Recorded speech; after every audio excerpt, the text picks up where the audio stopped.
선생님은 유치원을 다닐 정도로 어렸을 적 하늘을 날곤 했었다. 그리고 유치원이 끝나고 선생님의 어머니 아버지께 하늘을 날았다고 자랑하기도 했지. 그리고 그 자랑 뒤에는 잘했다 라는 말과 함께 그래서 어땠어? 라는 질문이 따라왔지. 지금 생각해보면 그냥 구름다리를 올라간 것이지만 그래서 어땠어? 뭐가 보였어? 같은 질문들이 어떻게든 다양한 생각을 만들어냈던 것 같아. 여기 프란츠 카프카라는 작가가 있어. 지금은 독일 문학의 큰 획을 그은 사람으로 유명하지만 그의 아버지는 아쉽게도 어릴 때부터 감수성이 풍부했던 카프카를 이해하지 못했고 어릴 때부터 카프카의 그런 점에 대해 많이 때리기도 하셨다고 해. 위의 문장은 카프카가 쓴 변신이라는 소설의 첫 문장이야. 가끔씩 청소년 권장도서로 지정될 정도로 읽어보면 좋은 책이지만 정작 카프카는 이 문장을 쓰고 이건 내가 어떻게든 살리지 않으면 나는 맞아 죽는다 고 생각했을지도 몰라. 그리고 그 생각은 강제적으로든 비강제적이었든 그를 독일 문학의 대문호로 만들었지. 선생님은 우리 친구들과 이런 활동을 해보고 싶어. 물론 카프카의 아버지처럼 때리고 그러겠다는 것이 아니야. 정말 남들이 왜 굳이 질문할까 라고 생각하는 질문을 하는 거야. 아이언맨이 나와도 좋고 도라에몽이 나와도 좋아. 그 결과물이 너무 뻔히 보여서 굳이 해야 하나 싶은 질문도 얼마든지 좋아. 그리고 그 질문에 대한 답을 찾아나가자. 혹시 모르지. 우리가 상상한 질문이 정말 이루어질 수도 있고 그 안에서 우리의 지식이 더욱 향상될 수도 있고 뭐니 해도 엉뚱한 상상을 하는 것은 재밌지 않을까?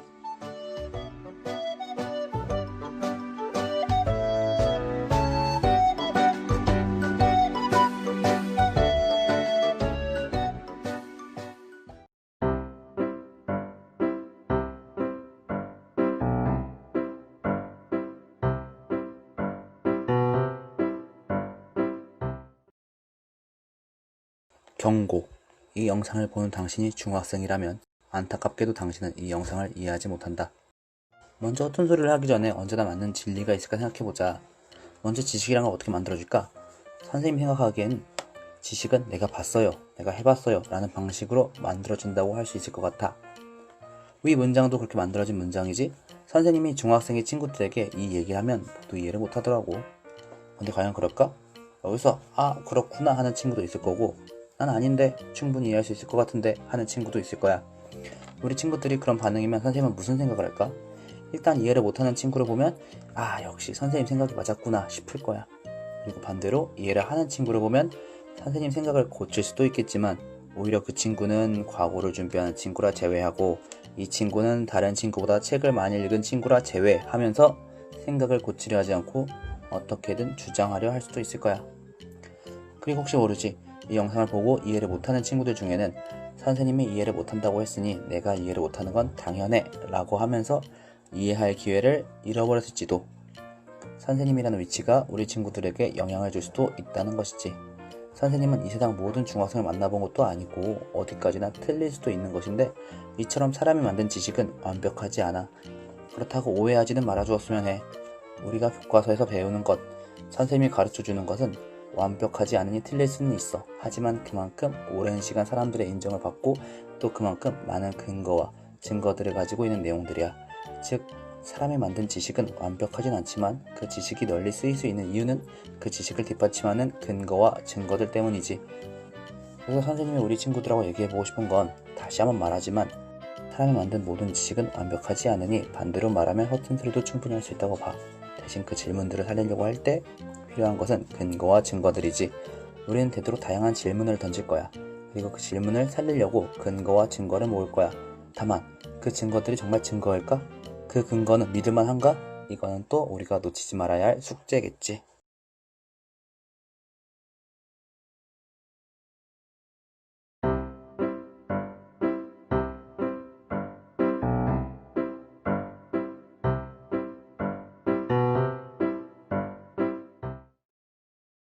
먼저 왜 없어졌는지 생각하지 말자. 그냥 왜인지는 모르지만 갑자기 태양이 1000개씩은 차디찬 돌덩이가 됐다고 생각하자. 사실 이야기해보고 싶지만 시작하면 동화의 시간이 매우 부족해. 우리가 알고 있다시피 태양은 매우 뜨겁지. 그런데 태양 표면을 보면 맨눈으로 보면 매우 위험할 테지만 간혹 검은색 점들이 나 있는 것을 볼 수 있어. 이걸 우리는 흑점이라고 부르고 주변보다 온도가 낮아서 상대적으로 어둡게 보이는 부분이야. 다만 어둡다고 해도 기본적으로는 매우 뜨겁지. 태양 표면은 이렇게 온도가 높은 가스가 올라오는 밝은 부분과 온도가 낮은 가스가 내려오는 어두운 부분, 흑점으로 이루어져 있어. 그런데 이런 흑점 부근에서 태양 대기는 간혹 폭발하기도 해. 그리고 그 폭발은 지구의 통신에도 영향을 주지. 실제로 1859년 이 폭발의 여파로 인해 지구의 전선들이 고장을 일으켰고, 그보다 더 무선 통신이나 연결망이 구축된 지금은 더욱 큰 영향을 미칠 거야. 태양이 없다면 이런 문제들은 일어나지 않겠지. 그리고 태양빛이 없으니 우리가 보기 어려운 별들도 매일 낮이나 밤이나 볼 수 있겠지. 얘기 나온 김에 태양빛 얘기를 더하면, 노스다코타 보건부에 따르면 생후 6개월 미만의 영아는 직접적인 햇빛에 노출되는 걸 피해야 한대. 태양이 없으면 매우 안전하겠는데? 경제적인 얘기도 해볼까? 미국 교통부에서 내린 집계에 따르면 미국 내 다리들을 수리하고 유지, 보수하는데 앞으로 20년간 약 200억 달러가 들 거래. 그런데 태양열이 없다면 얼어있는 바다나 강 위에 바로 아스팔트로 도로를 만들면 되니 매우 효율적일 거야. 마지막으로 시차라는 것도 없겠지. 시차 역시 지구가 스스로 도는 것 때문에 태양이 뜨고 지는 시간이 각 지역마다 다르니 생기는 것 아니겠어? 태양이 없다면 뜨고 지는 현상도 일어나지 않으니 모든 나라가 같은 시계를 사용할 수 있을 거야. 외국에 있는 친구와 통화하기 위해 우린 새벽에 걸지 않아도 된다는 거지. 반대도 마찬가지일 거고. 이렇게 태양이 없다면 정말 좋은 점들이 많을 거야. 아, 불안하거나 걱정되는 점은 없냐고? 당연히 있지. 우린 모두 얼어 죽을 거야.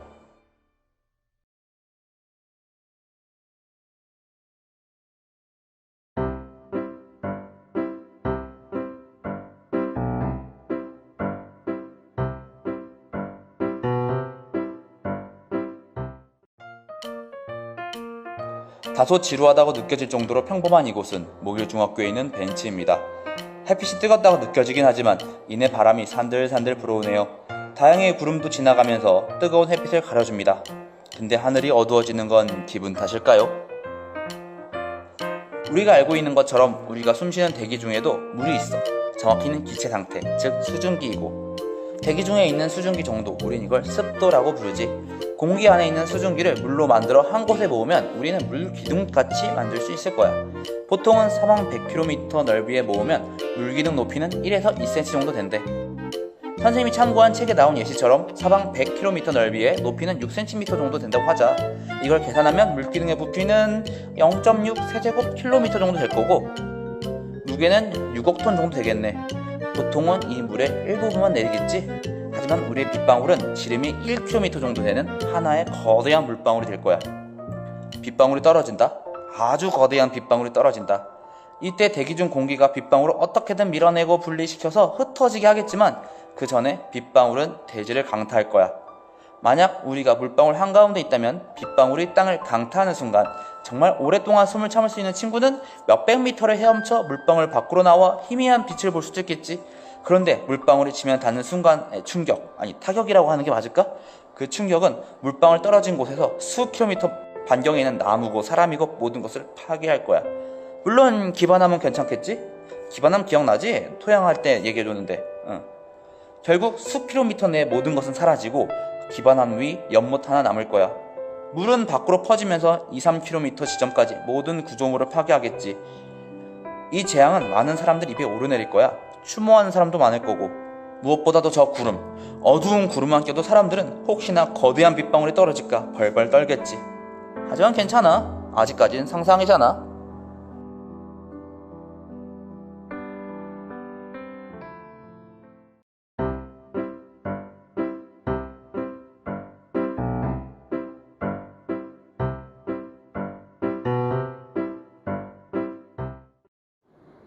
이걸 실제로 해본 사람들이 있어. 그들은 추운 날씨 속에서 영화에 나온 것처럼 집을 짓고 2.5m 높이의 헬륨 풍선 300개를 준비했지. 이 모든 과정은 비행사 2명의 감독하에서 이루어졌대. 그 집은 결국 하늘에 떠올랐고 두둥실 떠올랐지. 풍선이 떠오른다. 그치, 바로 부력이야. 부력은 우리 친구들이 배운 것처럼 물체가 잠긴 부피에 비례해. 그리고 또 하나, 그 물체가 들어가 있는 액체나 기체가 얼마나 빽빽하게 있는가에 비례하지. 단위 부피당 기체나 액체의 질량, 우리는 이걸 밀도라고 불러. 마지막으로 우리가 질량 1kg당 무게가 9.8N이라고 했던 거 기억나니? 밀도, 부피, 그리고 9.8 이렇게 식을 세우면 부력의 크게 되지. 일단은 살짝만 뜨는 걸 가정할게. 해수면에서 온도가 15도일 때 공기의 밀도는 1.225kg/세제곱미터라고 해. 그 그리고 반지름이 2.5m인 구 모양의 풍선 300개의 부피는 약 2만 세제곱미터 정도 돼. 그렇게 대입하면 24만 뉴턴 정도면 집을 떠오르게 할 수 있겠네. 그런데 대한항공에 사용하는 보잉 787 드림라이너의 엔진은 약 3만 2천 뉴턴 정도의 힘을 낼 수 있대. 그럼 풍선으로 띄우는 것도 방법이지만 엔진 8개 정도를 사용하면 충분히 집을 하늘에 띄울 수 있겠네. 물론 충분한 연료도 있어야겠지. 그렇게 우리는 굳이 짐을 옮기거나 하지 않아도 충분히 풍선들과 엔진들을 이용해서 집을 띄워서 이사할 수 있겠다. 근데 어떻게 추락하지 않고 착지할 거냐고? 그러게.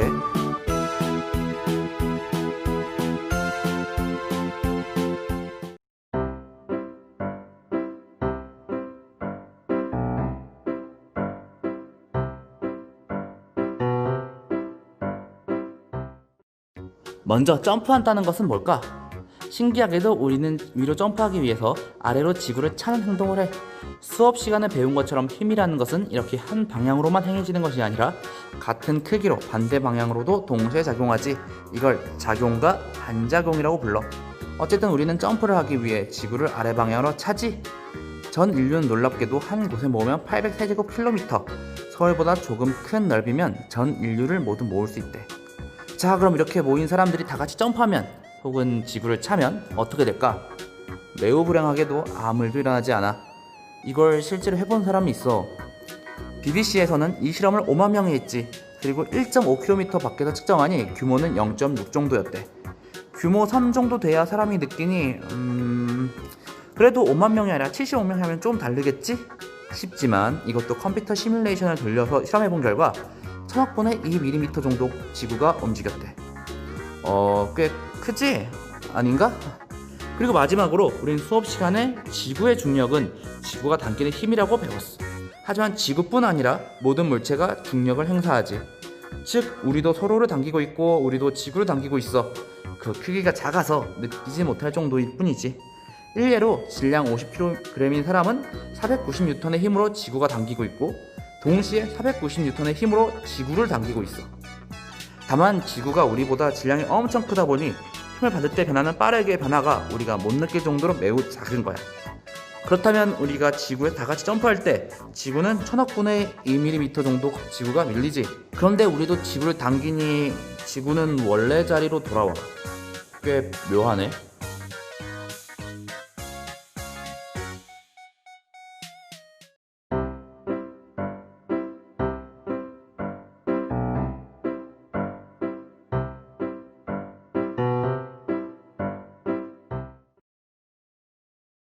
곰 3마리가 한 집에 있어. 아빠곰, 엄마곰, 그리고 아기곰. 아빠곰은 뚱뚱해. 엄마곰은 날씬하고 아기곰은 우리 친구들이 이미 파악했겠지만 너무 귀엽지. 그런데 어느 날 이 집에 아무도 없을 때 골디락스라고 하는 여자아이가 찾아왔어. 골디락스는 그 집 탁자에 있는 죽을 먹으려 했는데 아빠곰 건 너무 차가웠고 엄마곰 건 너무 뜨거웠지. 하지만 아기곰 거는 딱 알맞게 먹기 좋아서 골디락스는 그 죽을 맛있게 먹었어. 그리고 이후 집에 돌아온 곰 가족은 골디락스를 신고했고 골디락스는 절도죄와 주거침입죄로 체포됐지. 칼 세이건의 소설 콘택트에는 이런 대목이 나와. 우주에 만약 우리만 있다면 엄청난 공간은 낭비겠지. 이 우주 어딘가에는 분명 우리 말고도 지적 생명체가 살고 있을 거야. 근데 왜 갑자기 동화 얘기냐고? 우리 지구를 기준으로 생물이 살려면 액체 상태의 물은 매우 중요해. 그리고 이건 태양과 행성이 얼마나 가까이 있느냐가 관여하지. 너무 가깝다면 뜨거워서 다 증발해버릴 거고 너무 멀다면 추워서 다 얼어버릴 거야. 이렇게 너무 뜨겁지도 너무 차갑지도 않아서 액체 상태의 물이 있을 확률이 크며 생물이 살 가능성이 있는 태양 주위 생명체 거주 가능 영역을 우리는 골디락스 존이라고 불러. 실제로 우주에는 골디락스 존에 속하는 행성인 골디락스 행성이 대략 14조 개가 있을 거라고 추정돼. 근데 골디락스 행성이라고 모든 행성이 생물체가 살 수 있고 우리에게 연락을 취할 수 있다는 보장은 없지. 이에 천문학자 드레이크는 드레이크 방정식을 고안했어. 그 방정식의 내용은 우리 은하 안에서 통신이 가능한 지구 밖에 있는 문명수는 1년에 만들어지는 태양수 곱하기 그 태양이 행성을 가질 비율 곱하기 그 태양계에 속하는 골디락스 행성수 곱하기 그 행성에서 생물체가 탄생할 비율 곱하기 그 생물체가 지적 생명체로 진화할 비율 곱하기 그 지적 생명체가 행성과 통신을 할 비율 곱하기 행성 밖 통신을 할 문명이 지속되는 기간이야. 드레이크는 태양계 수는 10개를 놓고 절반 정도는 행성을 갖는다고 보았어. 그 중에 2개가 골디락스 행성이라고 생각했고, 이때 골디락스 행성은 반드시 생물이 탄생한다고 보았어.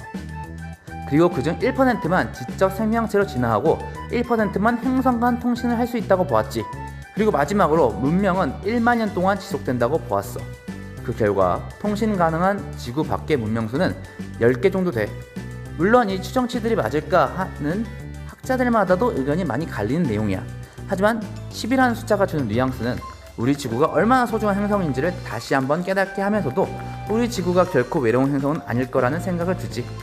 그래서 사람들은 1960년도부터 외계 지적 생명체 탐색, 줄여서 세티 프로젝트를 통해 외계 생명체가 쏜 전파를 포착하려고 노력 중이야.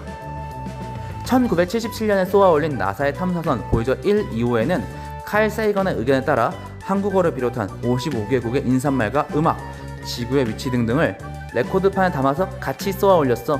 당시에는 정보를 받는 외계인이 우리한테 우호적인지 적대적인지 모르는 상태에서 미래에 있을 화를 불러일으키는 게 아닌가 했지만, 그 레코드판은 외계 생명체와의 교신을 위한 시도보단 우주를 향한 우리 인류의 꿈으로서의 의미가 더 크지. 외계인이 우리와 만나는 날이 올까? 다시 말하지만 한 가지 확실한 것은 우주에 만약 우리만 있다면 엄청난 공간의 낭비겠지.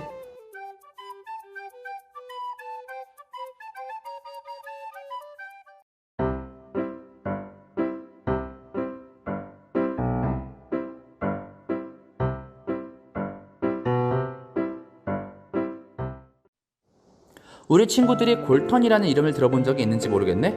아마 들어본 적이 없을 것이고 되도록 좋은 이유로 듣기는 어려울 거야. 하지만 그의 사촌 이름은 들어본 적이 많을걸? 그의 사촌은 다윈이었지. 응, 맞아. 그 진화론을 주장한 그 다윈 말이야. 그런데 골턴은 다윈의 생각에 조금 더 나가서 자녀가 받는 어버이의 특징을 우리가 고를 수 있을 것이라고 생각했어. 이를 통해 인간을 더 우월한 존재로 만들 수 있을 것이라고 생각했지. 쉽게 말하면 똑똑한 사람들만 결혼시키고 아이를 낳을 수 있도록 하고, 멍청한 사람들은 결혼을 금지시키고 아이를 낳는 것을 불법으로 제정한다면 그 자녀들은 똑똑한 사람만 낳을 것이니 인간은 더 우월해질 수 있을 거야. 이러한 방법을 연구하는 학문을 우생학이라고 불러. 하지만 그게 가능할까? 이는 각자의 선택의 자유와 평등을 저지하는 일이지. 그리고 지식, 건강, 키 등등이 유전의 영향을 받긴 하지만 후속적인 연구를 통해 유전뿐 아니라 환경이나 기타 등등의 영향이 무시할 수 없을 정도로 크다고 밝혀줬고 말이야. 하지만 이를 지지하는 사람들은 생각보다 많았어. 우리 친구들도 이 이름은 잘 알 거야. 아돌프 히틀러. 제2차 세계대전을 일으킨 장본인. 그는 독일인이 유대인보다 더 우월하다고 생각하고 있었어. 그리고 열등감에 빠져있는 자신의 국민들을 선동하며 유대인을 학살하였지. 하지만 그 학살당한 사람들 중에도 독일인은 있었어. 병에 걸린 사람이나 장애를 가진 사람, 멍청한 사람 등등. 이를 통해 독일인이 더 우월해질 수 있다고 생각한 거야. 이 얼마나 끔찍하고 무시무시한 생각이니? 우월한 인간은 있을까? 우월하다는 것이 뭔데? 그에 대한 기준은 무엇인데? 물론 더 나아 보이는 사람이 있을 수는 있어.